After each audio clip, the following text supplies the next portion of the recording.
just trying to figure out why Walking Dead hates me. Why do they hate me? Why do you hate me specifically? Hello, people who are watching this.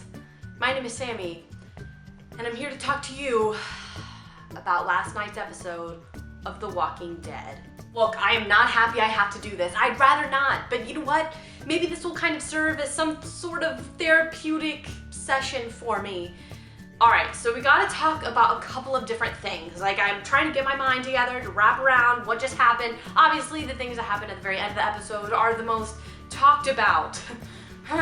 Here we go. Oh, whoa. I know it's incredibly hard not to focus on the last thing that happened, the possible character death. And yes, I said possible because I don't know what kind of mind games they're playing with me, but yes, I'm gonna say possible death of a beloved character. Did I say spoilers already? Oh, no. Spoilers! But yeah, so Glenn's possible death.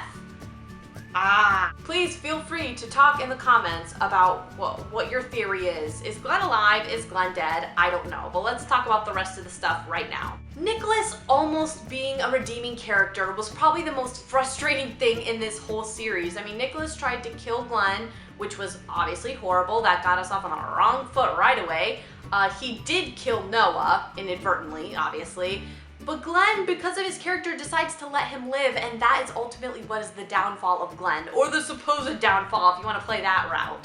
So yeah, that was really frustrating. I was really hoping Nicholas would do some like crowd surfing action, like go on top of the little zombies' heads, and maybe they all would have lived if they would have just played some rock and roll and crowd surfed their way out of that mess. I can't do this. Another thing that was somewhat significant to me, I think, in this episode was Rick, because Rick was in the RV and he almost died with a surprise wolf attack thing. What is up with that? What is going on? What's going on? Listen, he took those guys down. I don't know why they're trying to mess with Rick still, but I guess at least now we know that the wolves who had the gun are taken down. We know that they are no longer a threat, and that's kind of nice, I guess. See, I'm like trying to find the bright side in everything that's happening, but I can't do it. Everybody's dying. Everybody's dying. It's just death.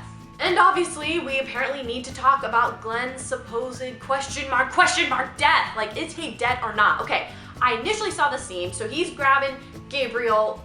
Oh my gosh, the Freudian slip. I wish he had grabbed Gabriel and so he has Nicholas, and Nicholas shoots himself in the head. Great. And they fall together. And from the angle I guess we're supposed to see, we're supposed to think maybe, possibly, Nicholas's intestines are being ripped out of him instead of Glenn, and Glenn's kind of being protected by that. But I don't know, that angle really looked like Glenn. And honestly, even if that wasn't him, how is he gonna survive this? There's a bunch of zombies around, unless there could be, even if there was a giant distraction, there's no way he can get out of this alive. I'm very upset on many levels. Anyway, I am obviously still trying to get my thoughts together. If you have thoughts on this, if you have different fan theories, if you have a part of the episode that you really want to talk about, please let me know down in the comments below. I will be here waiting to cry with you. I guess you can like this video, and you can subscribe if you want, and you can share it with your friends. Alright, have a lovely day. Goodbye.